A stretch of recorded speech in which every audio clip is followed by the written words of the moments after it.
வாடகை தந்துடுவாளோ? இல்லைன்னா விட்டுருவேனா என்ன? என்ன சாந்தி, வாடகை பணத்தை எடுத்து வச்சிட்டியா? வாரேன். அக்கா இன்னும் ஒரு 2-3 நாள் ஆகும் அக்கா. நேற்று நீ ஒன்று தானே சம்பளம் 3ஆம் தேதி நாளைக்கு வரும். 2-3 நாளா? நான் 1ஆம் தேதி தரணும் இல்லை ஒன்று உட்கார வச்சுறீங்க. நீ என்ன சொல்லிய? நேற்று கல்யாணம் வீட்டு மட்டும் நல்லா மினிக்கிட்டு போனேன். அப்போ நான் வாடகை தர முடியாதா? வாரேன். Oh my god. உமக்கு என்னாச்சு? வாடகை எடுத்து வச்சுக்கிறா என்னது? மேடம் எனக்கு அதே தான். 4ஆம் தேதி நைட்டு சம்பளம் வரும். உனக்கு 4ஆம் தேதியோ 40ஆம் தேதியோ எனக்கு பிரச்சனை இல்லை. நீ என்ன சொன்ன? முதல்ல உனக்கு வாடகை தந்தது தப்பு. நான் உன்னை பாவம் பார்த்து உள்ள விட்டா நீ 1ஆம் தேதி 2ஆம் தேதி நேற்றுக்கு பல்சரில் போனேன். அதுக்கெல்லாம் உனக்கு பெட்ரோல் போட பைசா இருக்கு. எனக்கு வாடகை தரக்கு உனக்கு இல்லை. அக்கா கொஞ்சம் வாடகை குறைப்பியாளா?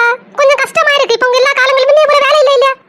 நான் வாடகை கூட்டலான்னு இருக்கேன். விருப்பம் இருந்தா இரு, இல்லைன்னா கிளம்பி எல்லாரும் காலி பண்ணி போங்க. இந்த வீடெல்லாம் உண்டாக்குறதுக்கு என் புருஷன் எவ்வளோ கஷ்டப்பட்டான்னு தெரியுமா?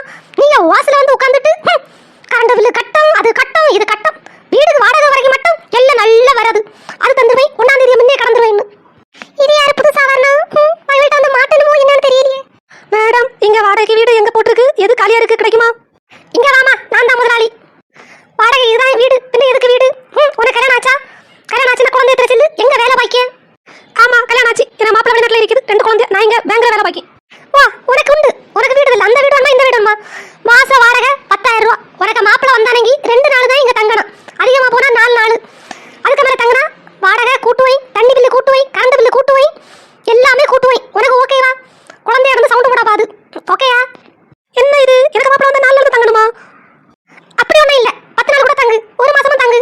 வாடகை கொஞ்சம் கூட, அவ்வளவுதான். வேற ஒன்றும் இல்லை பிள்ளை. என்ன இது பகல் கொள்ளையா இல்ல இருக்கு? லைடி ஒழுங்கா வாடகை தந்துட்டு பேசல. இது இந்த யுவராணியோட கோட்டை. என் மாப்பிள்ளை ஒரு ரத்தம் சிந்தி உண்டாக்குனது. அக்கா நான் ஒரு ஸ்கூட்டி வாங்கலான்னு இருக்கேன். அதுக்கு இதில் விடட்டா? ஸ்கூட்டி என்ன, காரு, லாரி என்ன வேணாலும் வாங்கு. அதுக்கு மாசம் தனியா வாடகை. எல்லாருக்கும் திறந்த மனதோட வாடகை விடுவேன். ஆனா வாடகை தான் கூட ஒவ்வொரு பொருளுக்கும். இனி யாராவது டிவி, ஃப்ரிட்ஜ், வாஷிங் மிஷின் வாங்கினா அதுக்கு வாடகை கூட்டுவேன். Current bill கூட்டுவேன். நான் கிளம்புறேன். அப்ப எனக்கு இதில் செட் ஆகாது. தாராளமா கிளம்பு. யார் வேண்டாம் இல்லையா? அந்த பாட்டி நான் உட்கார வச்சிருவேன். நீ கிளம்பு. நீ வாடகை தரது லேட்டு. கொஞ்சம் அவசரப்பட்டுட்டமோ போ. நேற்றுக்கு தண்ணியே வரல. நான் குளிச்சது மோட்டர் போட்டால் தண்ணி வரல. என்னாச்சு? ஒருத்தெல்லாம் கரெக்டாக பார்க்க மாட்டீங்களா? வாடகை தந்த அப்புறம் பேசு. வாடகை தந்தா தண்ணி வரும். நாளைக்கு கரண்ட்